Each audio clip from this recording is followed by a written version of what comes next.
تنحى يا حزن واهجر فؤادا توكل بجد السلام بعزم. علیکم ورحمۃ اللہ وبرکاتہ.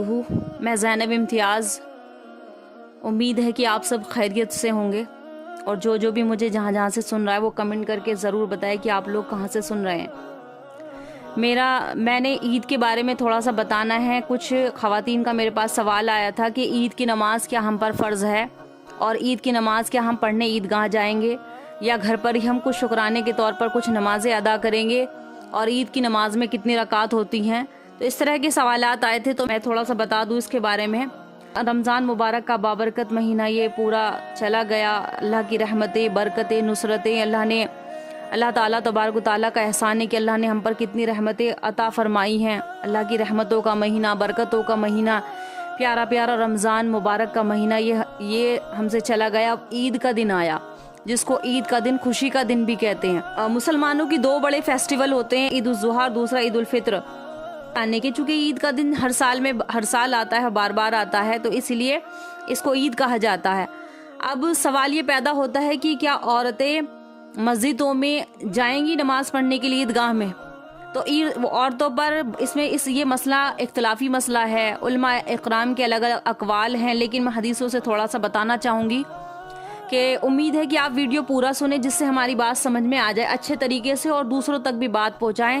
عورتوں کے لیے چونکہ بعض علماء اکرام میں اس حدیث میں اختلاف ہے، اور وہ منع فرماتے ہیں کہ عیدگاہ میں عورت نماز نہ پڑھنے جائے.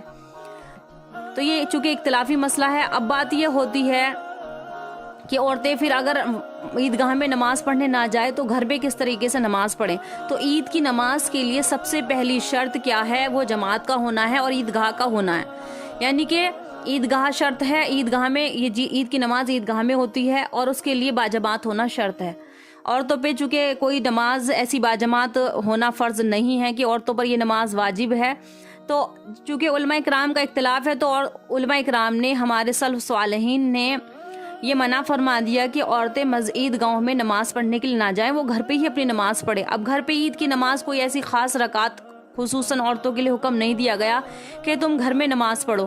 ہاں، وہ چاہے تو چاشت کے وقت کی نمازیں 2، 4، 6، 8 جتنی بھی اس کو پڑھنی ہے 2 رکعت کر کے وہ نمازیں، نفل نماز گھر پہ ادا کر سکتی ہے. اور شکرانے کے طور پر بھی اگر 2 رکعت نماز پڑھنا چاہے نفل نماز، تو وہ گھر پر ادا کر سکتی ہے. کوئی ایسی خاص نمازیں نہیں ہیں. اب یہ سوال پیدا ہوتا ہے کہ حدیثیں تو ہمیں ملتی ہیں کہ عورتیں اللہ کے نبی کے دور مبارک میں مسجد عیدگاہوں میں جایا کرتی تھی.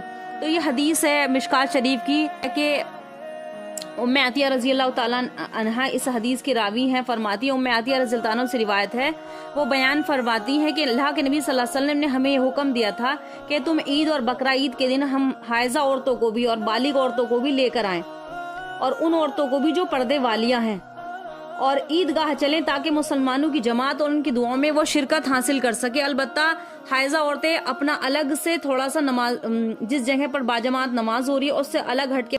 تو ایک عورت نے سن کر پوچھا کہ اللہ کے رسول، ہم کیسے، اور ہم میں سے اگر کسی عورت کے پاس چادر نہ ہو تو ہم کیسے جائیں؟ تو آپ نے فرمایا اس کے ساتھ والی اس کو اپنی چادر دے دے، اس کے ساتھ والی اپنی چادر اڑا دے. جس کے پاس زائد چادر ہو تو وہ اس کو چادر دے دے تاکہ وہ عیدگاہ میں شامل ہو سکے، اور اپنی چادر ایک کا ایک پلو عورت پر ڈال لے دوسری عورت پر، جس سے وہ جا کر پردے کے ساتھ عیدگاہ میں چلی جائے.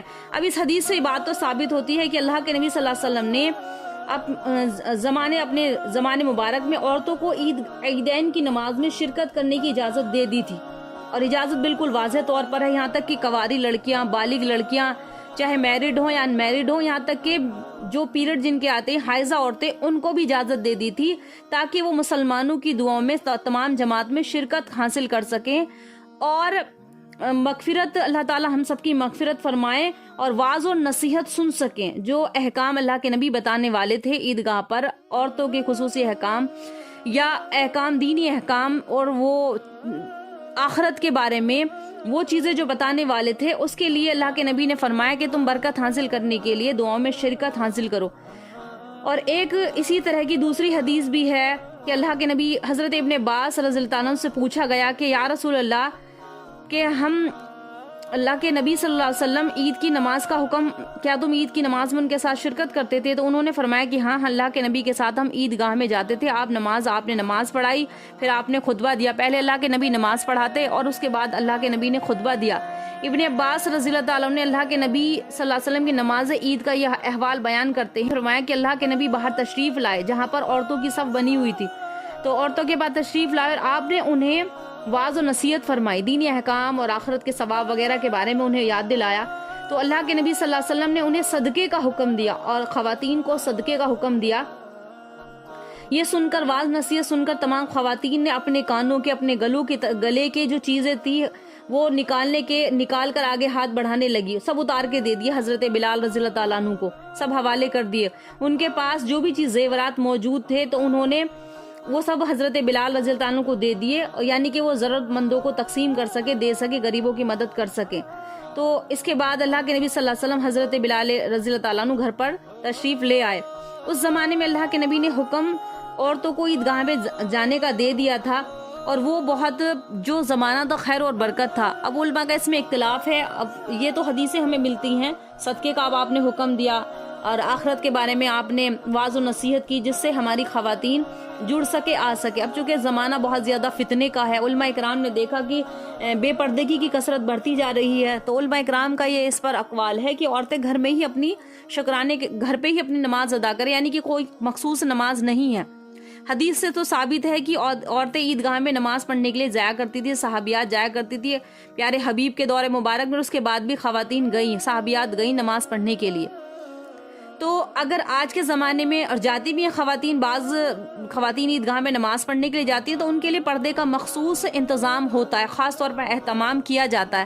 اگر ہمارے بر صغیر میں پاکستان، انڈیا اور بنگلہ دیش وغیرہ میں چونکہ علماء اکرام منع فرماتے ہیں تو یہاں پر ایسا نہیں ہوتا. باقی دوسری کنٹریوں میں عورتیں، خواتین نکلتی ہیں عیدگاہ کے لیے. اچھا، ہماری خواتین سب جگہ جاتی ہیں تو علماء نے اپنے حساب سے بتایا ہوگا، فتنے کے دور کو دیکھتے ہوئے کہیں مسجدوں میں کوئی فتنہ برپا نہ ہو جائے. تو میرا کہنے کا مقصد تو یہی ہے کہ اس زمانے میں اجازت تھی، لیکن دھیرے دھیرے جیسے جیسے فتنے برپا ہونے لگے، چونکہ بے پردگی، بے حیائی کا مول زیادہ پھیل گیا ہے، اسی لیے علماء کرام نے گھر پر ہی اجازت دی کہ وہ گھر پر ہی رہیں. اور اگر وہ آنا چاہیں تو مخصوص اگر کسی مسجد میں پردے کا اہتمام ہو اور وہ اپنے محرم کے ساتھ ہو، با پردہ ہو، پردے کے ساتھ آئی ہو، حجاب کے ساتھ ہو. چونکہ اللہ کے نبی نے بھی کی حدیث مبارکہ میں بھی یہ بات ثابت ہو چکی ہے کہ عورت نے پوچھا تھا اللہ کے نبی اگر ہمارے پاس چادر نہ ہو تو ہم کیسے آئیں گی؟ تو آپ نے فرمایا کہ ان کو اپنی چادر دے دو، اور نہیں تو اپنی چادر میں ساتھ ان کو ڈھانپ لو. یعنی کہ پردہ شرط ہے. اگر کوئی خواتین عیدگاہ میں نماز پڑھنے جائے اپنے محرم کے ساتھ تو وہ جا سکتی ہے. اور اس میں ایسا نہیں کہ وہ مردوں کے ساتھ نماز پڑھے گی، بلکہ ان کی نماز کا الگ سے اہتمام کیا جاتا ہے پردے کے ساتھ میں. تو وہ الگ سے نماز ادا کرنا چاہے تو کر سکتی ہے. اور اس میں شرط کیا ہے کہ راستہ مامون ہو، یعنی کہ کوئی خوف اور خطرہ نہ ہو، اپنے محرم کے ساتھ ہو، اور پردہ اور شریعت کے احکام کو مد نظر رکھتے ہوئے جا سکتی ہے. تو یہ میری بات تھی. تو امید ہے کہ آپ کو بات سمجھ میں آ گئی ہوگی. تو عورتوں کے لیے عید کی کوئی ایسی خاص نماز نہیں ہے. گھر پر اگر پڑھنا چاہے تو وہ اس وقت چاس کی نماز پڑھ سکتی ہے. حضرت انس رضی اللہ تعالیٰ عنہ سے روایت ہے کہ بیان کرتے ہیں کہ اللہ کے نبی صلی اللہ علیہ وسلم جب مکہ مکرمہ سے ہجرت کر کے مدینہ منورہ تشریف لائے تو مدینے والے اس وقت مدینے والوں کے 2 دن مقرر تھے. مدینے والے 2 دن کی خوشیاں منایا کرتے تھے، جن میں سے وہ خوشیاں مناتے تھے ایک کھیل تماشے کی، اور کھیل کود کرتے اور خوشیاں مناتے تھے. تو اللہ کے نبی پیارے رسول محمد مصطفیٰ احمد مجتبیٰ جب مدینہ طیبہ تشریف لائے تو آپ نے پوچھا صحابہ اکرام سے، یہ دونوں دن تمہارے کیسے ہیں، تم کیسی خوشیاں مناتے ہو؟ تو صحابہ نے عرض کیا کہ یا رسول اللہ صلی اللہ علیہ وسلم، زمانے جہالت میں ہم ان دونوں دنوں میں کھیل کود کیا کرتے تھے اور خوشیاں منایا کرتے تھے. تو پیارے حبیب نے ان سے فرمایا کہ اللہ تعالیٰ نے تمہارے لیے ان دونوں کے بدلے ان سے بہتر 2 دن مقرر فرمائے ہیں. وہ 2 دن کون سے ہیں؟ وہ عید الضحیٰ کا دن ہے اور عید الفطر کا دن ہے، جس کو ہم بقرعید اور میٹھی عید بھی کہتے ہیں. عید الفطر کا دن ہے. تو عید چونکہ خوشیوں کا دن ہے، خوشیاں منائی جائیں، ایک دوسرے سے کے گھر جایا جائے، دلوں کی جو کناہ ہیں وہ دور کیے جائیں. ہدیہ اگر دینا چاہیں تو ہدیہ بھی تقسیم کر سکتے ہیں، کیونکہ ہدیہ دلوں کے کناہ کو دور کرتا ہے. تو ہم خوشیاں منائیں، خوشی کے دن ہے. اور اس دن روزہ رکھنا، اس دن عید کے دن، بقرعید کے دن بھی روزہ رکھنا حرام ہے، بالکل منع ہے. اس کے بعد اگر آپ روزہ رکھنا چاہیں تو اس کے بعد میں روزہ رکھ سکتے ہیں. تو امید ہے کہ بات آپ کو سمجھ میں آ گئی ہوگی. بہت کافی حدیثیں ہیں، میں نے چند علماء کرام کی باتیں سن کر یہ بات فرمائی ہے. اگر کچھ غلطی کوتاہی ہو گئی تو معاف کرنا. السلام علیکم ورحمۃ اللہ وبرکاتہ.